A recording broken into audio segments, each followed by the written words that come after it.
La CGIL precedente e quella attuale è quella che ha portato la Camera del Lavoro a essere la prima Camera del Lavoro del Veneto per iscritti, per risultati economici, per contrattazione, punto di riferimento anche per altre realtà fuori dal Veneto come organizzazione e come contrattazione, per cui noi pensiamo che questa continuità vada valorizzata. Non ha dubbi l'ex segretario della CGIL trevigiana Mauro Visentin nel rispondere alle critiche che sono arrivate dopo la nomina di Sara Pasqualin, accuse della fronda coneglianese che si basavano, a loro dire, sulla troppa continuità con la precedente CGIL e quindi senza una vera svolta dopo il caso del doppio stipendio di Paolino Barbiero che ha portato alle dimissioni di Visentin, dimissioni sulle quali oggi vuole tornare l'ex segretario. Quando la questione è uscita dai muri della Camera del Lavoro, ovviamente per essere strumentalizzata io ho preferito e preferisco affrontarla da iscritto e non da segretario della Camera del Lavoro. E Visentin confessa anche di avere qualche idea su chi abbia voluto diffondere ad arte le informazioni tramite lettere anonime. Idee ne abbiamo molte, ovviamente, e ci sarà il momento anche per commentare e per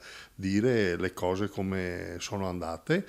Ora, ovviamente, siccome ho fatto ricorso ritenendo di avere qualche ragione da poter spiegare, alla fine di tutta la partita saremo nelle condizioni di dire anche la nostra opinione. Ora però il presente è tutto per Sara Pasqualin e il suo nuovo ruolo. È una nomina di una compagna brava che ha una storia in Camera del Lavoro, che ha fatto molte esperienze, che ha gestito assieme al sottoscritto l'organizzazione per diverso tempo, per cui una nomina che appunto ci soddisfa molto. Con Mauro Visentin resta nella CGIL, con che ruolo a questo punto?